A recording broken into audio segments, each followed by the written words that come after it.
Hello again, BookTube. I come to you once again with another video, this time about Richard III, which was my play of choice for Shaketember. Now, you will notice that the copy I have is part of the Arden series of Shakespeare plays. It's a celebrated series of very well-researched, scholarly Shakespeare editions, which have a liberal amount of notes which come with each page, and invariably have a lengthy introduction by some scholar or rather, which is well worth reading and delving into if you have one. I have several of these. I haven't read them all. It's by far my favourite in terms of different editions of Shakespeare that you can get your hands on. I just love how scholarly they are, and the notes are really clarifying when it comes to certain difficult word choices or scenes which are hard to interpret in the play. Now, Richard III happens to be one of my personal favourites of Shakespeare's plays. It's between this play and Macbeth as to which Shakespeare play is my favourite. It's definitely my favourite history play of all of Shakespeare. Now, reading it again for the first time in a long time was really fun. I really enjoyed my reading session of this, and I actually noticed things that I hadn't paid much attention to previously. The wonderful thing about reading Shakespeare is that each rereading just gives you a new angle on the play, on the characters, on the plot, and of the things that Shakespeare does. Those little aspects of characterization and plot which perhaps go overlooked on initial readings. So I noticed quite a few things in this particular reading of the play, and I have annotated it rather liberally, as you can see. Lots of annotations in blue pen. This camera isn't great, but as you can see, I've been not just reading the play, but I've been trying to analyze it and to understand it on a more granular level. Now, the most famous portion of this play has to be its beginning, the famous opening soliloquy of Richard himself, who is not yet king, he's the Duke of Gloucester, and it begins as follows. Now is the winter of our discontent made glorious summer by this son of York. And that is a reference to the Wars of the Roses, which, to Richard's mind, have been brought to an end with the final triumph of his brother, Edward, King Edward IV, over the House of Lancaster. And in this very metaphorical line that Richard gives about the son of York, this is very much putting forward the idea that the Yorkists have won a final victory, which, as we will see, isn't at all true.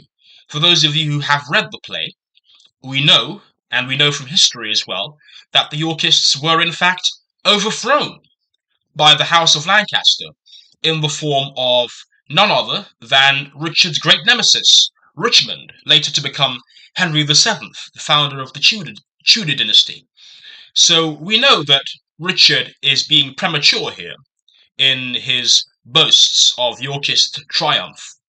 But there's also something rather bittersweet about this idea that the son of York has finally risen and banished the clouds that lowered upon the House of York, because Richard is very out of place in this new world of peace and stability.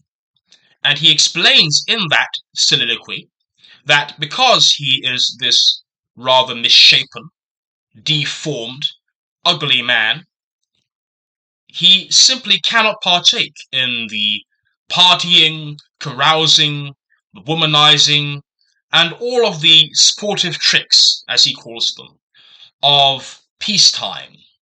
He simply cannot involve himself in all of that ribaldry and celebration because he has wrapped up his whole identity in war, in being a warrior, in being a killer. And it's quite clear that this new era of peace leaves him feeling very disoriented and alienated from the new world that has been brought about by his brother's victories. So he makes it quite clear that he is not going to simply retreat into the shadows. He is not going to partake in this new era of good feelings, but nor is he going to allow himself to disappear into obscurity. He is going to make his mark. I am determined to be a villain. That is his decision. That is his resolution. He is going to be a villain. And he is going to disrupt these fair, well-spoken days. And he is going to impose himself on the situation. Now, that soliloquy captures all of the malevolence, the charisma, as well as the wit of this extraordinary character in English literature. And in the course of this powerful speech, he goes from sarcasm to self-pity to malevolence within a very short space of time. And he makes the audience, he makes us as readers, complicit in the evil that he is about to perform. Now, one thing which struck me on this rereading of the play was how central the concept of the supernatural is to the events which unfold. Now, it's obviously something which I had already been aware of, and which any reader would have an awareness of if they've read the play. But what makes Shakespeare's presentation of the supernatural in Richard III different from how he presents it in Macbeth is that in Macbeth, to my understanding, the supernatural in that play is largely concentrated in the witches and their relationship with Macbeth, whereas in Richard III, this concept of the supernatural is something which all the characters, to some extent, partake in. You have not just Richard himself partaking in this, but also, most famously, the figure of Margaret, the old queen, the widow of Henry VI, who famously curses many of the other characters in the play. And her curses, in fact, come true. Every single character that she curses comes to a sticky end. Elizabeth Woodville loses her husband and her children. Hastings is executed. Buckingham is also executed and punished for his collaboration with Richard's tyranny. Rivers and Grey, who are the Queen's brothers, are both executed when Richard comes to the throne. And all of the calamities that she prophesies come to pass. But she's not the only one who is a prophet in this play. You have famously the character of Queen Anne, who famously was married to Edward of Westminster, the son of Henry VI, who, if you believe Shakespeare, was in fact killed by none other than Richard himself in battle during one of the many battles that took place during the Wars of the Roses.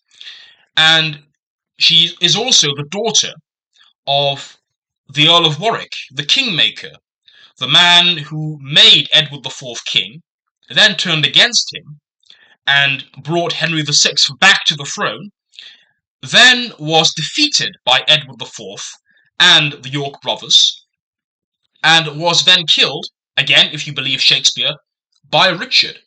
And another important thing to remember for the plot is that Clarence, who was the brother of both King Edward and Richard, actually joined forces with Warwick during this period in time. So, again, we have an example of the power of the supernatural when Anne Neville, repudiates Richard's attempt to woo her and says that anyone who is mad enough to become his wife should be cursed and should endure a miserable existence if they were to consent to such a proposal, only to herself agree to become his wife and succumb to all of the curses that she prophesies in this play. She falls prey to her own curse. Another example of the way in which the supernatural is portrayed in this play is Clarence's dream when he's in prison. And he has this dream that he is drowning and that he finds himself in the afterlife, where none other than his father-in-law, the Earl of Warwick, whom he betrayed to join forces with his brothers, curses him and wishes him suffering.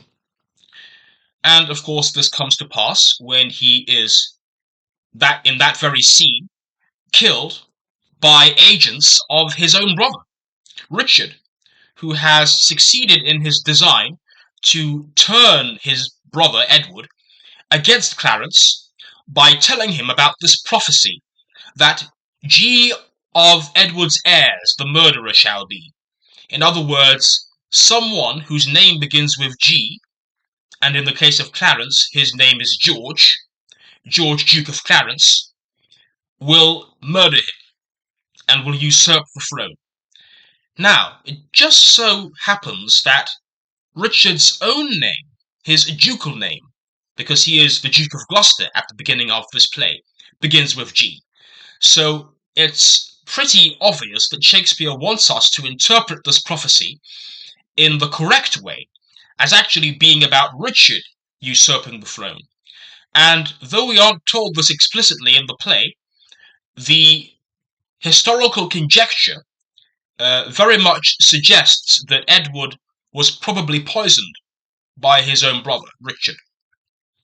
So that's another example of the way in which the supernatural is portrayed in this play.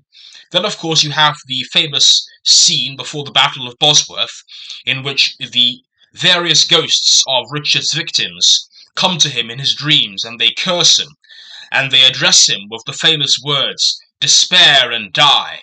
And simultaneously, you have these very same ghosts appearing before Richmond and prophesying his victory, which of course does come to pass in the ensuing Battle of Bosworth, when Richard is defeated and killed, and Henry becomes the new king.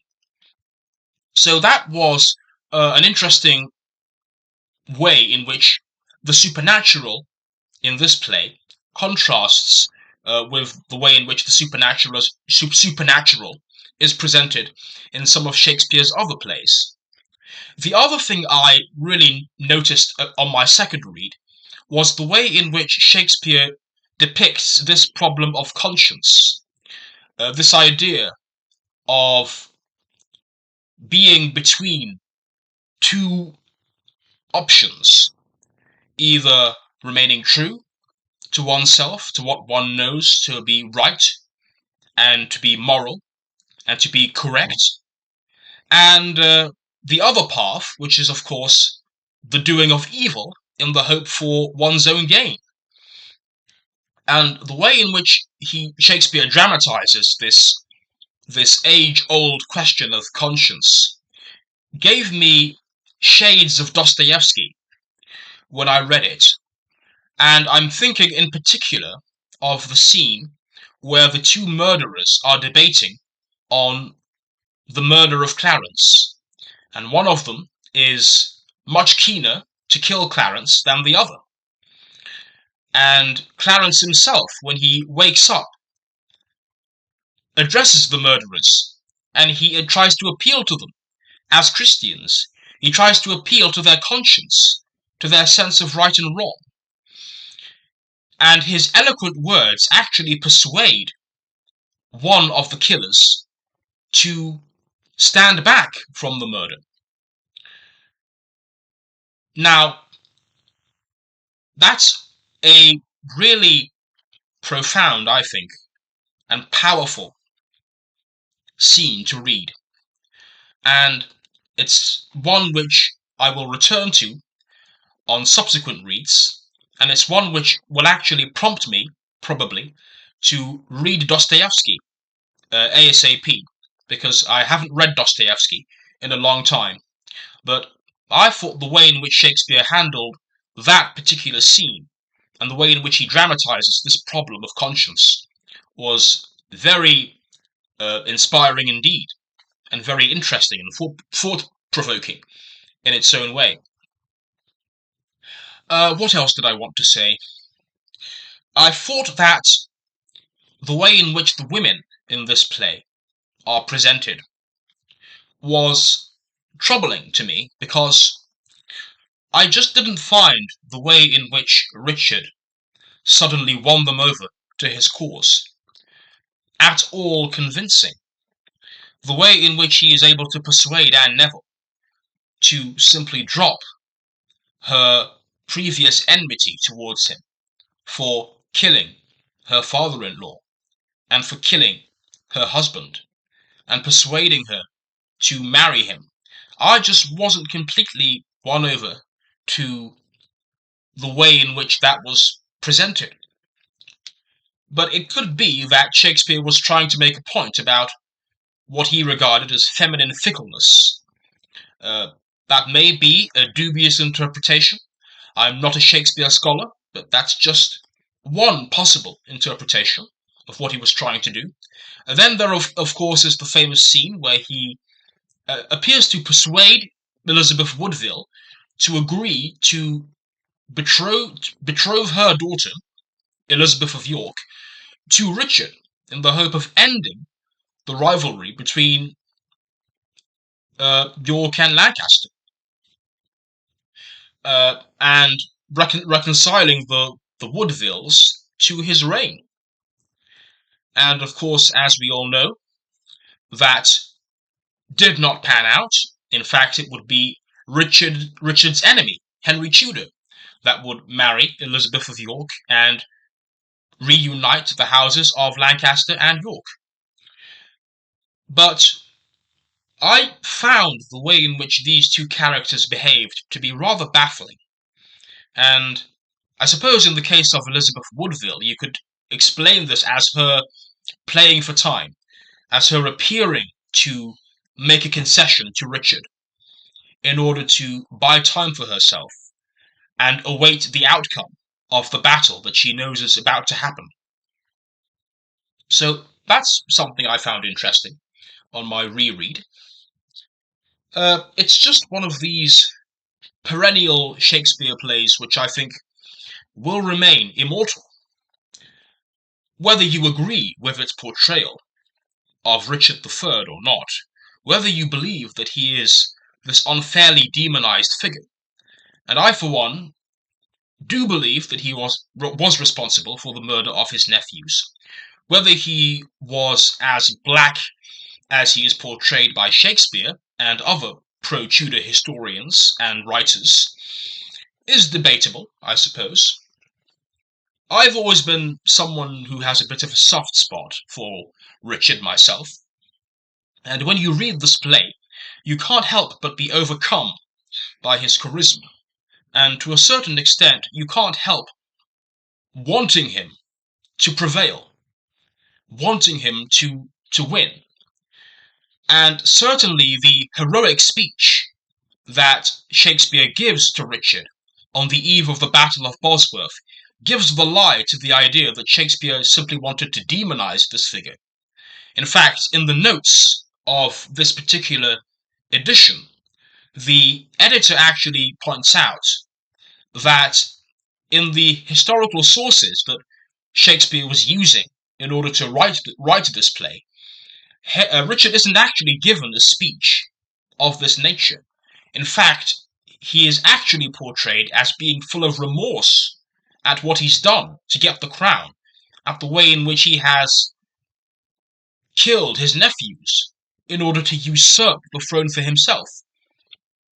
And the fact that Shakespeare instead chooses to give him this rather rousing speech shows that perhaps Shakespeare's motivations in writing this play are more nuanced than what historians have supposed. Maybe it wasn't just a ploy to blacken Richard's name and curry favour with the Tudors. Maybe it was an attempt to portray a more complex Richard. That is, of course, something that we can debate, but I think that the Richard of Richard III is the most fascinating of all of Shakespeare's supposed villains. And I will never forget, as a young man, as a teenager, memorizing this soliloquy and being overpowered by the sheer lyrical brilliance of what Shakespeare does in that soliloquy, and in the way in which he characterizes this figure who looms so large over the play and imposes himself on the imagination of the audience. Now, one thing which is remarkable about this play and about the character of Richard is, of course, those asides he does, where he makes us complicit in what he's about to do. And it's notable that when we read the play, and as we go further on in the play, he does less of that. And I think that is meant to symbolize his own loss of confidence in himself, his, what you might call, loosening grip on power, on reality. It's meant to communicate the fact that he's no longer this self-assured figure who is in complete control of events. And I thought that was something that was really interesting to note about the way in which this play is written, and the way in which this character is written. So I really enjoyed my reread of this play. It's actually inspired me to actually do some more reading on this time period. I don't remember the last time I did any exhaustive reading about the Tudors. I don't remember the last history book I read about the Tudors. I think I actually grew out of the Tudors fairly early on and stopped reading about them and lost a lot of my interest in them that I had had when I was a kid.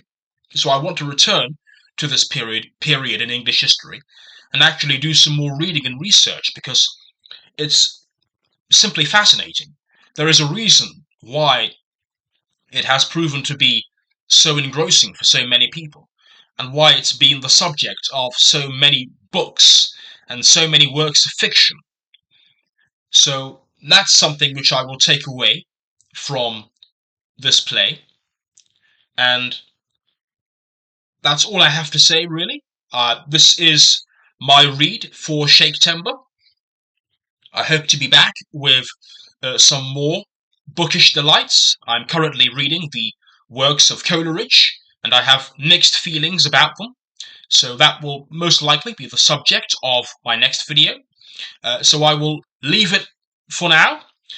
Signing off for now. Hope to see you soon.